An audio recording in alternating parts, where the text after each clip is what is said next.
ઈશ્વર વગરની કોઈ જગ્યા જ નથી. સંસારમાં રહીને પણ ઈશ્વર મળે એવું કોઈ જ ક્યાંય ઉલ્લેખ નથી કે વૈરાગ્ય જીવન જીવો. વૈરાગ્ય એટલે પદાર્થ ઉપરથી તમારી ઉપરામતા, કોઈ પણ પદાર્થ ઉપર તમારો મોહ ન હોય એનું નામ વૈરાગ્ય. જય સિયારામ. હું છું પરેશ રબારી. આપ સૌ મિત્રોનું હાર્દિક સ્વાગત છે મારી યુટ્યુબ ચેનલ સોરઠી સંવાદમાં. મિત્રો, આજે આપણે આવ્યા છીએ આ ભાવનગર જિલ્લાનું સિહોર તાલુકો અને આ સિહોર શહેર આમ તો કહીએ તો છોટા કાશી તરીકે ઓળખાય.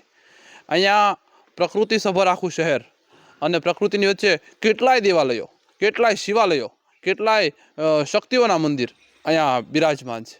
તો એવું જ એક મંદિર એટલે ગૌતમેશ્વર મહાદેવ, અને ગૌતમેશ્વર મહાદેવના સાનિધ્યમાં બિરાજમાન પૂજ્ય પરમ આદર્શ મહામંડલેશ્વર 1008 શ્રી સ્વરૂપાનંદ સરસ્વતી મહારાજને મળવા માટે આવ્યા છે અને એમની સાથે સત્સંગ કરવો છે, એમની સાથે વાતો કરવી છે અને ઘણાય આપણા સંસારી જે પ્રશ્નો હોય છે એમનો ઉકેલ મેળવો છે.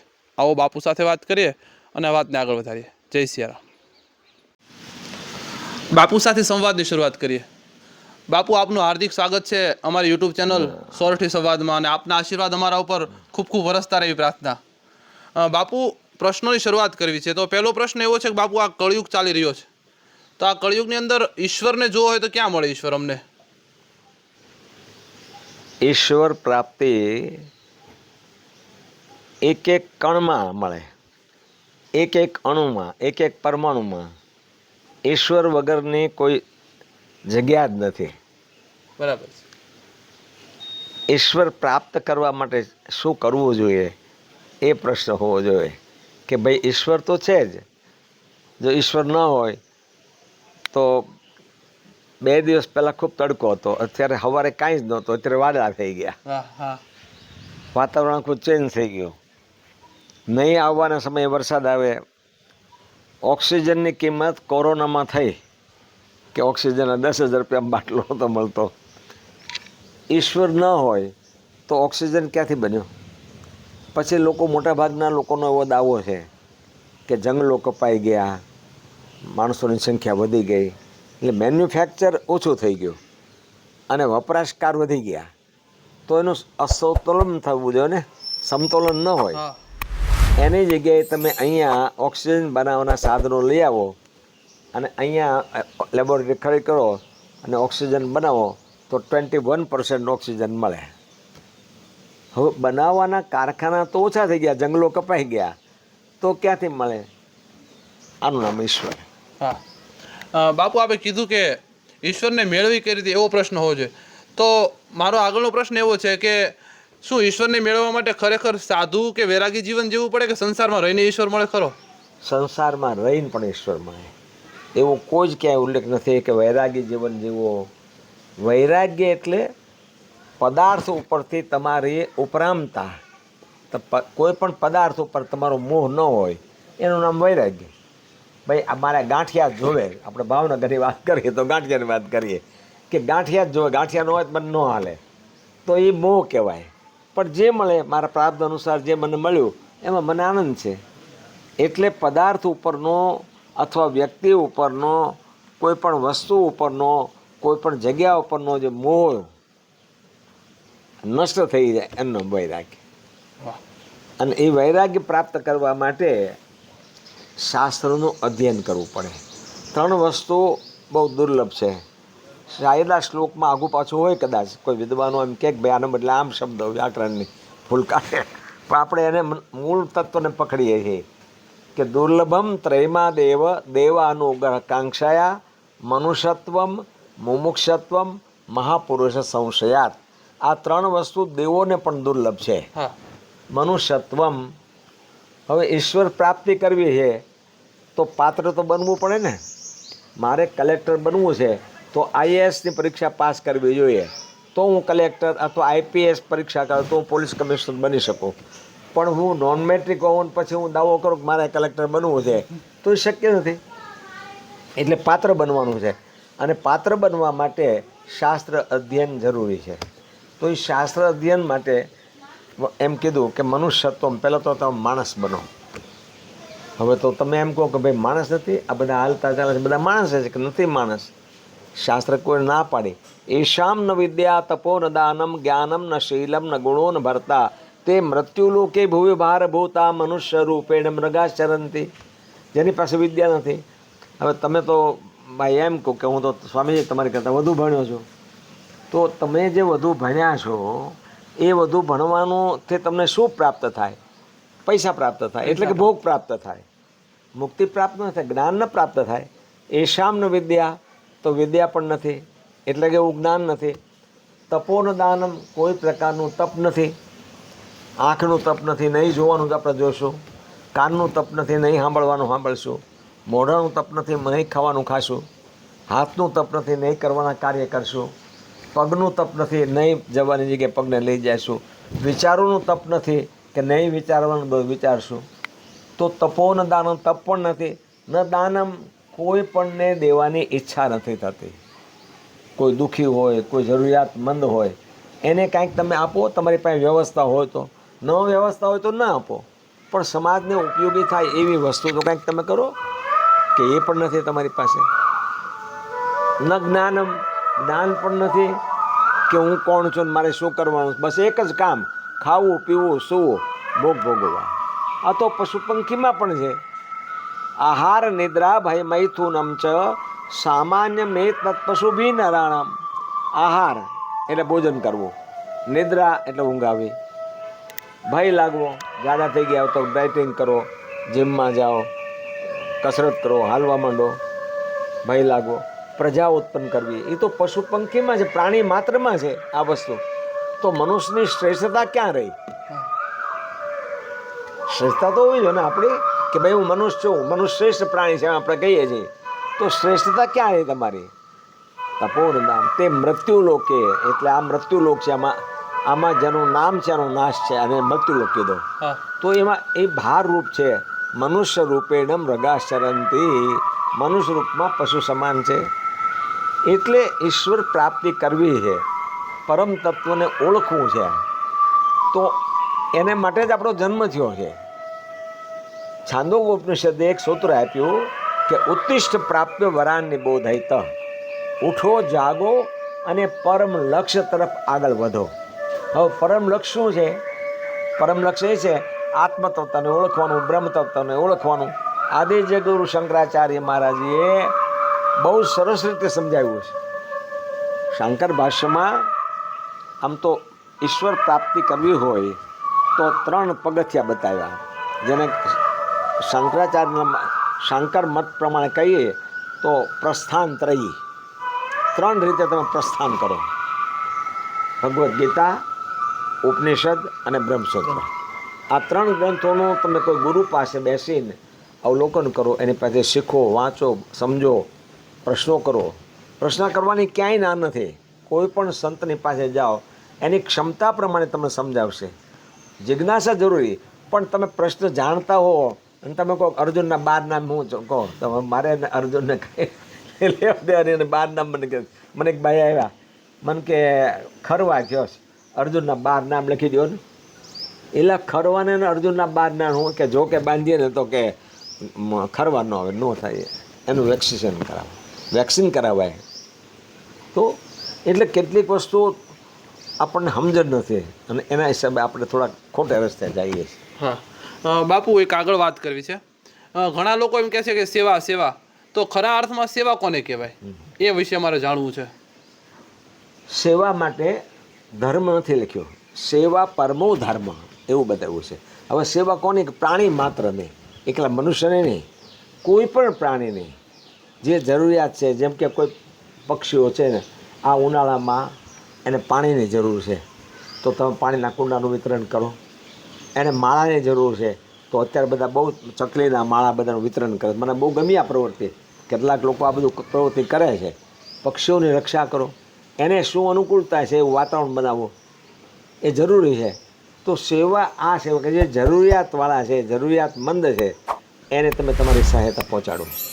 અન્નમ સેવા.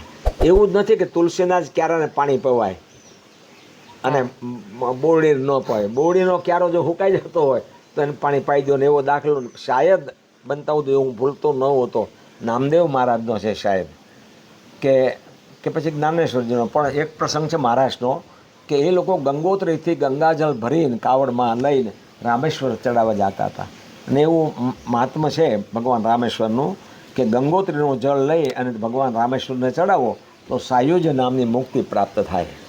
હવે બિલકુલ રામેશ્વરની નજીક હતા, થોડા જ માઇલો આઘું છે, અને બહુ ખૂબ ગરમીનો સમય.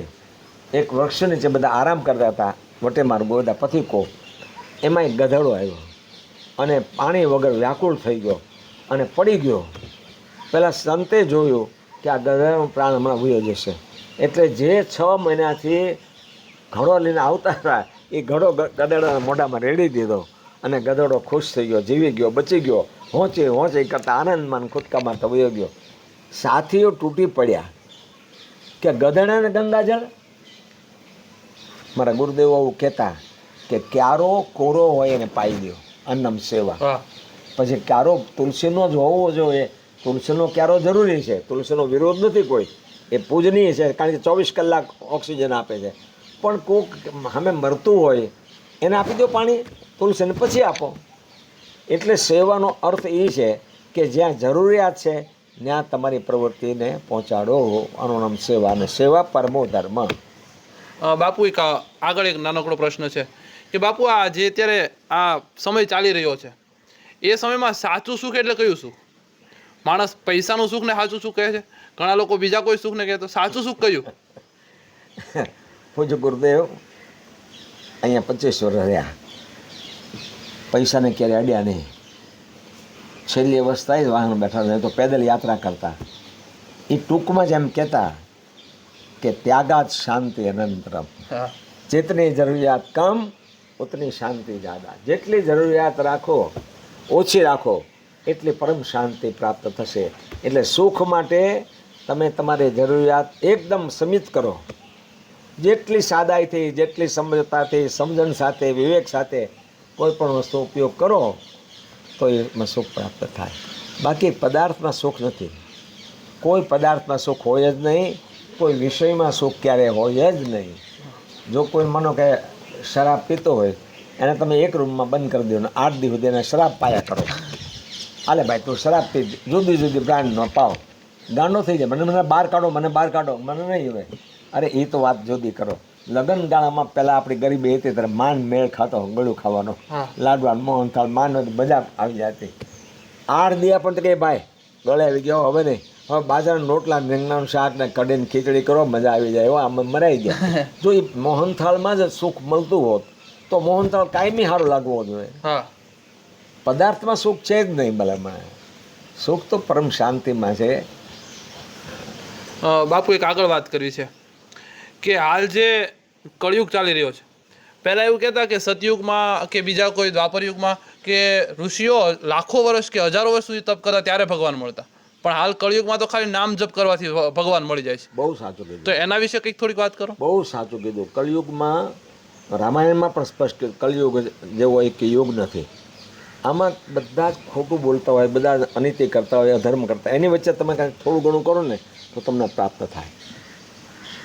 બધા જ અસત્ય બોલતા મિત્રો એક સત્ય બોલનારો નીકળે, બધાને પરેશાન કરવાની કે જે કોઈક દયાવાન નીકળે, કોઈ પ્રાણીઓની રક્ષા કરે, કોઈકનું મદદ કરે તો એનું બહુ જ પુણ્ય મળે. એટલે કળયુગમાં તો ખરેખર નામ સ્મરણ, અને એ કદાચ તમને મારી વાત ગળે ન ઉતરી તો ભગવાન કૃષ્ણની ભગવદ્ ગીતા ખોલો, એમાં સ્પષ્ટ લખ્યું છે કે યજ્ઞા નામ જપ યજ્ઞોસ્મી. દરેક યજ્ઞમાં જપ યજ્ઞ શ્રેષ્ઠ છે, નામ સ્મરણ. બરાબર. એ જ વાત ગોસ્વામીજીએ, તુલસીદાસજીએ રામાયણમાં લખી. કલી કેવલ નામ આધારા, સુમર સુમર નર ઉતરઈ પારા. કલયુગમાં રામ નામનો આધાર છે. અહીંયા ઢસામાં રામ ગોદડિયા બહુ સારા સંત થઈ ગયા, ભજનિક સંત હતા, બહુ આખો રામ રામ કર્યા કરે. ભાવનગર મહારાજ સાહેબ કૃષ્ણકુમારસિંહ, જેને સંતોનો બહુ પ્રેમ, એટલે ઢસા ધર્મશાળામાં જાય ને એને પગે બે એકવાર પ્રશ્ન પૂછ્યો, બાપુ આ રામ રામ કરવાથી શું ફાયદો થાય? એ કે વાલા બહુ અઘરો પ્રશ્ન પૂછ્યો, આપણને એવું કાંઈ આવડે નહીં, એમ કરીને રોળી નાખ્યું. પાછા 2 મહિના પછી ગયા પૂછ્યું, બાપા ઓલો જવાબ ન કીધો ત્યારે કે સાચું કહી દઉં, પેલા મારા આમ કાં ખોટું નહીં લાગે. દેશી માણા મહાત્મા હતા, બહુ પવિત્ર અને ખૂબ બંધાનંદી. એટલે બાપાએ એમ કીધું, કૃષ્ણકુમાર બાપાએ કે નહીં ખોટું લાગે બાપુ, તમારા સોગન બસ એ કે જો 1815 ધણી ક્યાં બેઠો છે? હેઠો હા. કોથળા ઉપર. અને ભાઈડો જુઓ, તમારી પ્રજા, તમારી રૈયત, મોટો ઢોલિયો, મોટું ગાડલું, મોટો તગ્યો ને આ રામ રામનો પ્રતાપ, બીજું શું કહેવાય કે લ્યો. અને મારા સાહેબ હસવા મળ્યા કે વાત સાચી છે ખરેખર. આ જ વાત શિકાગો પરિષદમાં વિવેકાનંદને પૂછવામાં આવી કે ભાઈ આ રામ રામ કરવાથી શું ફાયદો થાય? ટાઈમ બહુ વેસ્ટ છે, આ તમે ટાઈમ બગાડો છો. એ કે કહીશ તમને. પ્રવચન પૂરા થયા એટલે પત્રકાર મિત્ર સામે બેઠા હતા, હોલ ખાલી થઈ ગયો. ઓલા કે મારે સવાલનો જવાબ આપો, મને આપું છું. પછી એને એની ભાષામાં કુ શબ્દનો ઉપયોગ કર્યો, એ ગધાડા કે જે કાંઈ કીધું હોય એને. પણ ઓલો ગુસ્સે થઈ ગયો કે હું પત્રકાર છું, મેં તમને પ્રશ્ન પૂછ્યો, તમે મને આવું મારું અપમાન કરો? એ કે બરાબર ભાઈ, મેં તમને કુ શબ્દનો ઉપયોગ કર્યો છે, ત્યાં તમે ઊભા થઈ ગયા, લાલચોળ થઈ ગયા, મારું મને ગમે એમ કહેવા માંડ્યા, કાલ તમારું ખરાબ છાપીશ એમ કહેવા માંડ્યા. તો રામ નામ તો શું શબ્દ છે, એ કુ શબ્દ નથી. કુ શબ્દનું પરિણામ જો, મેં લાકડી નથી મારી, અહીંથી પથ્થર નથી માર્યો, બીજું કાંઈ નથી કર્યું. કુ શબ્દનો ઉપયોગ કર્યો તો તમે ગુસ્સા આવી ગયા ને, ક્રોધ થઈ ગયો ને, તમને ક્રોધ આવ્યો ને. તો ભગવાનનું નામ તો શું શબ્દ છે? કોઈ પણ ભગવાનનું તમે નામ લ્યો, એ શું શબ્દ છે, એનું પરિણામ મળે જ, નિષ્ફળ ન જાય કોઈ દી. નહીં કલ્યાણ કૃત્કૃતિમ દુર્ગતિમ તાત ગચ્છતિ નમે ભક્તા પ્રણશ્યતિ. આવું બધા પ્રોમિસ આપ્યા ભગવાન કૃષ્ણ ગીતામાં. એટલે કલયુગમાં નામ સ્મરણ બહુ ઊંચું હતું. જ્ઞાન બધું સારું છે, કોઈ એ વસ્તુ લખી જાણે એ મહાપુરુષોના વંદન આપણી કક્ષામાં પણ ન કહેવાય, પણ જેણે રસ્તા બતાવ્યા. પણ ભગવાન કૃષ્ણએ ગીતામાં એમ કીધું કે યજ્ઞાનામ જપ યજ્ઞોસ્મિ. ચૈતન્ય મહાપ્રભુ થઈ ગયા બંગાળમાં, એમણે પણ એક શ્લોકમાં એવું કીધું કે હરે નામેવ નામેવ નામેવ મમ જીવનમ કલૌ નાસ્તેવ નાસ્તેવ નાસ્તેવ ગતિરન્યથા. કલયુગમાં પરમાત્માનું નામ પરમાત્મા, આનાથી શ્રેષ્ઠ નથી, શ્રેષ્ઠ નથી, શ્રેષ્ઠ નથી. આ મારું જીવન છે, એવું ચૈતન્ય મહાપ્રભુ બોલ્યા. એટલે મહાપુરુષો જે બોલ્યા છે અને જે આપણા ધાર્મિક ગ્રંથોમાં વર્ણન કર્યું છે, આદેશ આપ્યા છે, એ સમજણ સાથે, અનુભવના સાથે અને પોતાનું જ્ઞાન સાથે એણે લખ્યું છે. એ આપણે વાંચવું જોઈએ, જીવનમાં ઉતારવું જોઈએ. પણ મને તો એવું લાગે, અમારા ગુરુદેવ તો એવું કહેતા કે ભાઈ પહેલાં માણસ થાવ. માણસ નથી આપણે, માણસ થાવ. માણસ થાવ એટલે બધું આવી જશે પછી ઓટોમેટિક અમારામાં. બાપુ, છેલ્લો પ્રશ્ન વાત કરવી છે આગળ, કે હાલનો જે આ સમય આપણે જોઈ રહ્યો છો, માણસોમાં સહનશક્તિ ખૂટતી જાય છે.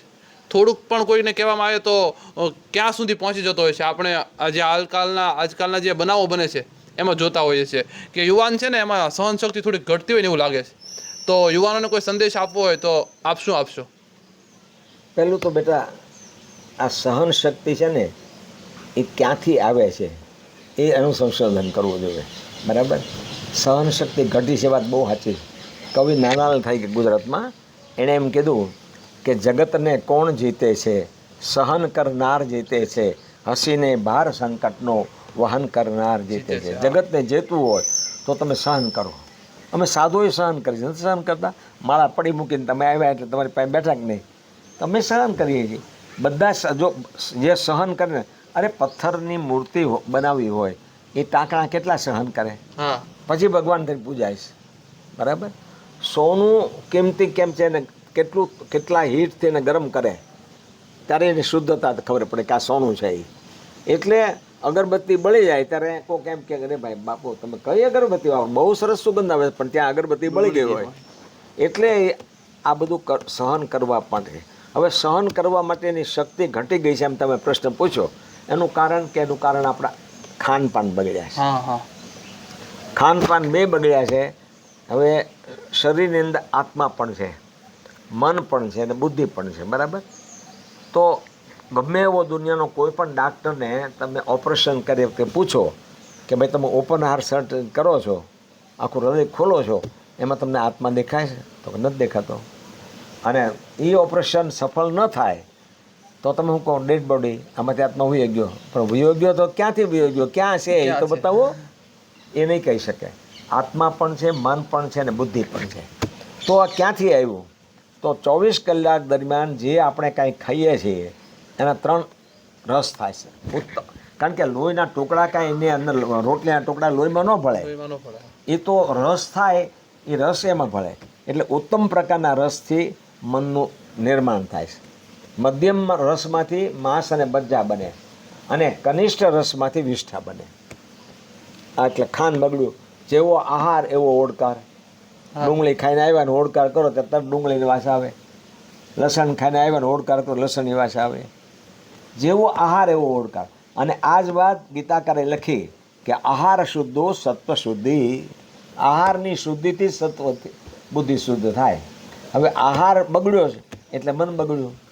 પછી બુદ્ધિ બગડી કેવી રીતે કે જે કાંઈ આખા 24 કલાકમાં તમે પ્રવાહી પદાર્થ લ્યો, એ પ્રવાહી પદાર્થના પણ 3 ભાગ થાય. ઉત્તમ પ્રકારના રસમાંથી બુદ્ધિનું નિર્માણ થાય, મધ્યમમાંથી બ્લડ એટલે કે લોહી બને, અને કનિષ્ઠમાંથી યુરિન બને. ખાન ને પાન બે બગડ્યા, પરિણામે આપણા વિચારો બગડ્યા. બુદ્ધિએ વિચારવાનું છોડી દીધું, ખરાબ વિચાર્યું. એકદમ ગુસ્સો આવે, એકદમ ક્રોધ આવે. કામ એશ ક્રોધ એશ રજોદગુણો સમુદ્ભવમ. આ રજોગુણમાંથી ઉત્પન્ન થાય ક્રોધ. ક્રોધ આવે પછી વિવેક ન રહે. વિવેક ન રહે પછી તો પછતાય. મને હમણાં કોકે એમ કીધું હતું, કોઈ આવ્યા હતા મળવા માટે, સજા થોડીક ભોગવીને આવ્યા છે, જામીન પર છૂટ્યા, કહેતા હતા કે બાપુ બધા પ્રાર્થના કરે હો ને.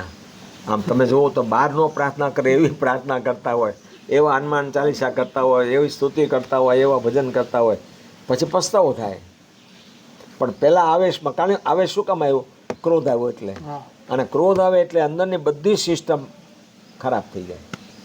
પછી એને પસ્તાવો થાય મેં આ શું કરી નાખ્યું, પછી એને ભોગવવું પડે.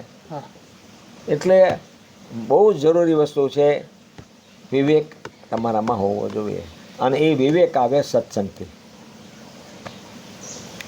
બાપુ એક નાનકડી જિજ્ઞાસા જાગી છે હાલ કે આજના યુવાને તમે કીધું કે સત્સંગ હોવો જોઈએ, તો યુવાન ધર્મ તરફ અને સત્સંગ તરફ વળે એના માટે શું કરવું જોઈએ? આ છેલ્લો પ્રશ્ન બાપુ. કોઈને કોઈ વાંધો નથી. જિજ્ઞાસુ માટે કોઈ સમયની મર્યાદા નથી. મને ગમે, કારણ કે હું કાંઈ એવો વિદ્વાન નથી કે તમને બધા જ પ્રશ્નો સચોટ આપી શકું.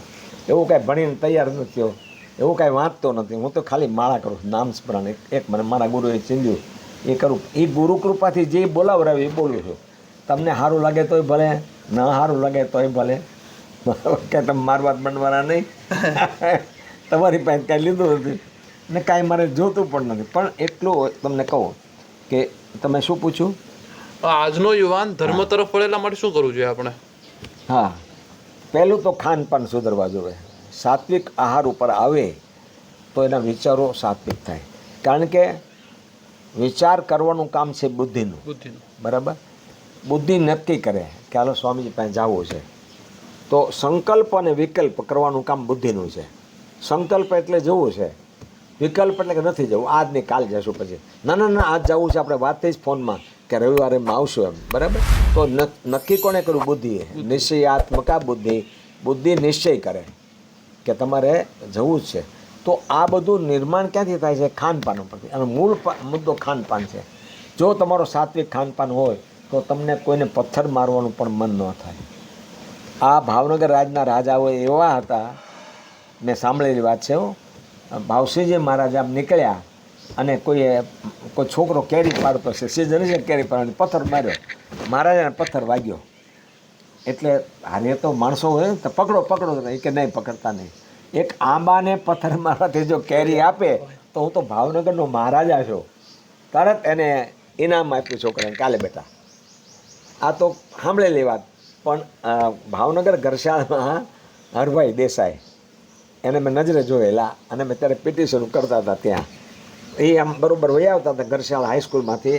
અને એક છોકરા એ આમ બહુ વિદ્યાર્થીનો મુક્તિ બહુ હતી, કોઈને મરાય નહીં, કાંઈ વઢાય નહીં, કાંઈ નહીં, છોકરાને મસ્તી ભણવા દો. એને કાંકરો લઈને હરભાઈને મને મારી જેમ માથામાં વાળ નહીં ટક દઈને થયું. તો હરભાઈ ખીજાણા નહીં, એણે એમ કીધું વાહ ખરો આટું કરશો હો તું. બોલો, આ સહન શક્તિ. હવે આ સહન શક્તિ વહી ગઈ છે. એનું કારણ છે ખાનપાન બગડ્યા છે. એટલે સહન શક્તિ નથી. હું તમને બતાવી દઉં, હું તમને તમારા નળિયા ન રહેવા દઉં. નળિયા સ્લેબવાળા મકાન થઈ ગયા છે, 5 વર્ષે છૂટી જશે. એટલે સહન શક્તિ નથી. એનું કારણ એક તો સત્સંગ નથી. મોબાઈલનો એટલો બધો દુરુપયોગ થાય છે, એટલા બધા ભયંકર પરિણામો આવવાના છે મોબાઈલના કે લોકો સમજતા નથી. અને માતાઓને પણ એટલું નથી કાંઈ ખબર પડતી. એને કામ કરવું એટલે મોબાઈલ પકડાવી દે. મોબાઈલ આપે તો દૂધ પીવે, મોબાઈલ દેખાડે તો ખાય, ને તો ખાય નહીં. એટલે મોબાઈલ બહુ ભયંકર પરિણામ લાવશે. આ એક જેમ કેમ દારૂનું અફીણનું વ્યસન હોય એમાં મોબાઈલનું પણ એક વ્યસન થઈ ગયું. આમાં તો જોયું આમાં જ કરતા હોય બેઠા બેઠા, મોટાઈથી અમારી જેવી ઉંમર ના હોય તો એમાં કરતા હોય. પડખેથી કોણ મૂવી ગયું ખબર નહીં. છેલ્લી એક વાત તમને કહી દઉં. એક બેન છે એ એક શાક નહોતા ખાતા કે ભાઈ આ શાક કારેલાનું શાક નહોતા ખાતા, પણ એ ઘરની કહાની એક આવતી તે મેં સાંભળ્યું છો, મને ખબર નહોતી કે તેવી જ હોય. તો ઘરની કહાની આવે ને ત્યારે કટોરો ભરીને કારેલાનું શાક આપે ને તો ખાઈ જાય. પછી એને પૂછો કે તમે શેનું શાક ખાધું? કારેલાનું. અરે કે વાત એમાં કારેલાને અડુય નહીં, હું બનાવીને ઓદનું અડુય નહીં, આ કટોરો ભરીને ખાઈ ગયા. કારણ કે એનું ધ્યાન ઓલામાં હતું. એટલે અત્યારે તો બધું આવું વાતાવરણ હાલે છે. કોઈ સત્સંગ સાચો નથી, સમજાવનાર કોઈ નથી. કારણ કે સમજાવનાર વ્યક્તિના જીવનમાં નથી, એની અસર ક્યાંથી થાય? હું મારા ગુરુદેવારે 25 વર્ષ રહ્યો તો એનું જીવન મેં જોયું. મંદિરના જ મહંત હતા અમે અને ગુરુજી આમાં રહેતા હતા, પણ એનું જીવન જોયું કે ટોર્ચ રાખતા તો 1 વર્ષે પાવર બદલાવાના. ઉપર મંદિરમાં ભિક્ષા બનતી હતી જ્યારે ઉંમર થઈ ગઈ ત્યારે, તો 100 ગ્રામ લોટ જોખીને રોટલી બનાવવાની રોજ, 10 ગ્રામ ઘી, શાક વઘાર કરો કે રોટલીનો ચોપડો. એ કે સાધુ થયો છો, કાંઈ ઘી ખાવા નથી થયો કે સમાજને આપવા સાધુ. આવું અમે 25 વર્ષ સુધી સાંભળ્યું અને એની પાસેથી શીખ્યા. ત્યારે છેલ્લે એમ કીધું કે હવે આ મારી જન્મભૂમિ સિહોર, મંદિરના મહંત તરીકે રહ્યા. આ ગામમાં મેં નોકરી કરી શિક્ષકની, એટલે બધા જ ઓળખે. અમે કે નોકરી રાજનામું દીધો, હવે અહીં વધે 49 વર્ષની ઉંમરે. એટલે આવા સદગુરુ મળી જાય ને તો આપણને ક્યાંથી ક્યાં પહોંચાડી દે, જીવન જીવવાનો રસ્તો બતાવે. પણ મૂળ પહેલું તો એની પાસે આવતા કોઈ તો વ્યસન છે કાંઈ, બીડી, તમાકુ, ગુટકા, પાન મસાલા કાંઈ છે છોડીને આવજો. હું ટાઈમ પાસ કરવાનું સાધન નથી. પહેલાં એવું કહેતા વ્યસન છોડો, વ્યસન મુક્ત થાવ, પછી કે માણસ થાવ. પછી તમને સમજાવે કે ભાઈ, એક જણે મજૂરે આવીને પૂછ્યું કે બાપુ અમે તો મેલડી માનીએ, અમારો મોક્ષ ક્યાંથી થાય? એ કે જો ભાઈ, મેલડી માસી જગતનો આધાર અધિષ્ઠાન છે, એ જરાય ઓછા નથી. મેલડી માનતો હલકા ન માનતો, પણ એને કેમ મનાય કે તું એનું માનતો હો અને કોઈ ખેડૂતના ખેતરમાં દાડીએ જા, પછી ખેડૂત જોવે ન જોવે કાંઈ નહીં, તું ત્યાંથી લીંબુ ન ચોર, રીંગણા ન ચોર, કામ ચોર ન થા, અને સાંજે આવીને તું હાથ પગ ધોઈને ખાલી માતાજીને પ્રણામ કરે તો માતાજી તારા પ્રણામ સ્વીકાર કરી લે. આવું શીખવાડતા સ્વામીજી. સારું છે. આપને સ્વામીજી સાથે ખૂબ સારો એવો સત્સંગ કર્યો. સ્વામીજીનો ખૂબ ખૂબ આભાર અને એમના ચરણોમાં કોટી કોટી વંદન. આભાર માનવાનો હોય અમારો. અને આપે પણ આ વિડીયો છેલ્લે સુધી જોવા માટે આપનો પણ આભાર. સાથે જય સિયારામ.